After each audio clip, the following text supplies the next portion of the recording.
یہ جو موقع آتے ہیں نا شب برات کے، شب قدر کے، یہ بنیادی طور پر اللہ تعالیٰ کی طرف سے دی ہوا موقع ہوتا ہے کہ چلو تمہیں چانس دیتے ہیں، پابندی کوئی نہیں، لیکن رب کی طرف سے نا موقع ملتا ہے، چلو تمہیں ایک موقع دیتے ہیں، چلو اپنے آپ کو کلیئر کر لو، تمہیں موقع دیتے ہیں۔ یا اللہ کیا کرے، کچھ بھی نہیں، آ کے نا سچے دل سے 2 رکعتیں پڑھ کے توبہ کرو، عرش کا مالک پچھلے سارے ہی معاف کر دے گا۔ ان لوگوں کی باتوں پہ نہ جائیں جو بلا وجہ پریشان کرتے ہیں۔ لوگوں کو شب برات کا حوالہ بھی نہیں مل رہا، حالانکہ ترمذی شریف میں حدیث موجود ہے، سیاہ ستہ کی روایت ہے ترمذی میں۔ پہلے کہتے ہیں سیاہ ستہ سے دکھاؤ، جب سیاہ ستہ سے مل گئی تو اب اور کدھر جانا ہے؟ اور ابن ماجہ میں موجود ہے مولا علی کی روایت، اور ذرا ترتیب دیکھیے گا، یہ ترمذی کی حدیث ہے، اور امام ترمذی نے تو پورا باب باندھا ہے 15ویں شعبان پر، پورا باب۔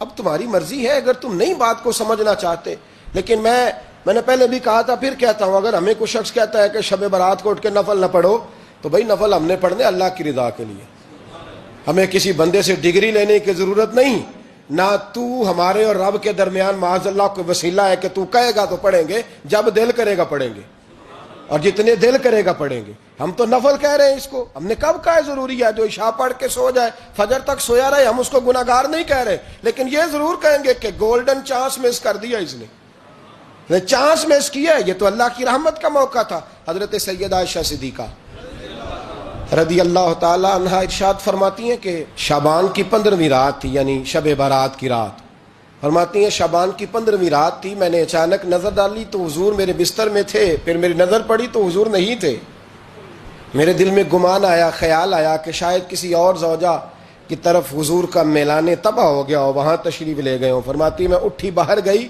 تو نبی کریم علیہ السلام جنت البقیع میں تھے، قریب ایک جگہ پہ حضور دعائیں مانگ رہے تھے۔ فرماتے میں گیا تو حضور فرمانے لگے، ابو بکر کی بیٹی تو نے کیا گمان کیا کہ اللہ کا رسول تیری حق تلفی کرے گا؟ عرض کی حضور آپ مالک ہیں، کہیں اور جانا چاہیں تو میری طرف سے پابندی نہیں۔ کہتی ہے وہاں کھڑے کھڑے میرے رسول کریم نے بیان فرمایا، یہ ترمذی کے لفظ ہیں، حضور نے فرمایا عائشہ یہ شعبان کی 15ویں رات ہے، مدینے میں سب سے زیادہ بکریاں بنو کلب کا قبیلہ پالتا تھا، فرمایا آج کی رات بنو کلب کے قبیلے کی بکریوں کی تعداد کے مطابق اللہ میری امت کے لوگوں کی بخشی فرما دے گا۔ یہ وہ رات ہے۔ جناب عائشہ صدیقہ رضی اللہ تعالیٰ عنہ نے بات رات کو سنی تنہائی میں نبی پاک سے، رات کو تنہائی میں حضور سے سنی، سویرے جناب عائشہ نے کل امت کو بتائی۔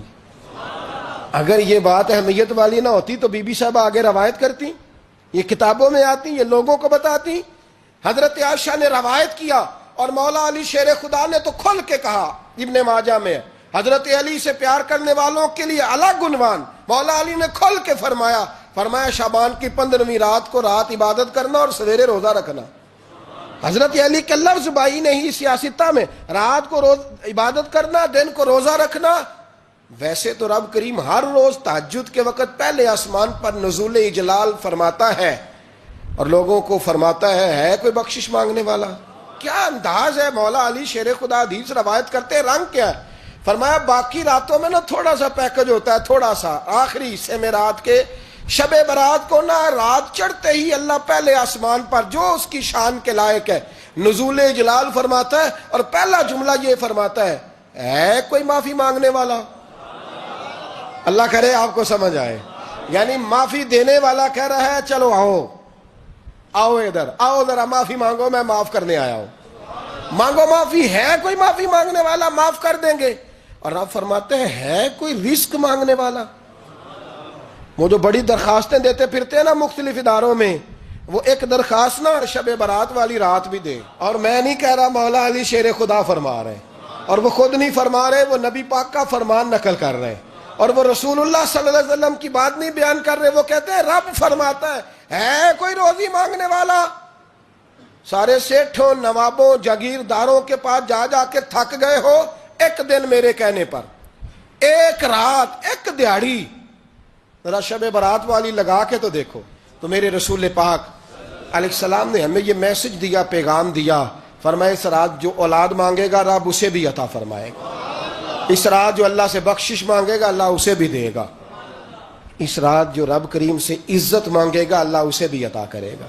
شارحین نے لکھا اس رات جو رب سے پردہ پوشی مانگے گا، اللہ اسے پردہ پوشی بھی عطا کرے.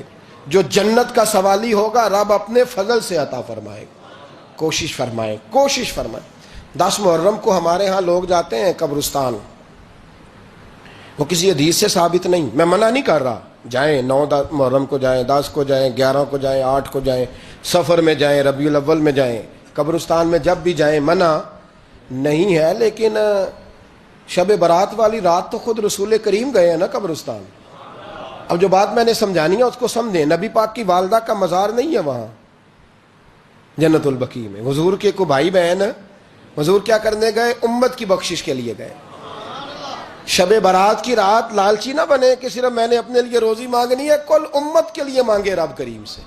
مانگے اپنے بھائی کے لیے، مانگے اپنی بہن کے لیے، مانگے اپنے بیٹے کے لیے، مانگے اپنی بیٹی کے لیے، مانگے اللہ کریم سے. یہ مانگنے کی رات ہے. پچھلی راتی رحمت رب دی کرے بلند آوازہ، بخشش منگن واریاں کارن کھلا جے دروازہ. آئیں اللہ کی بارگاہ میں اس رات کو کھل کے دعا مانگیں.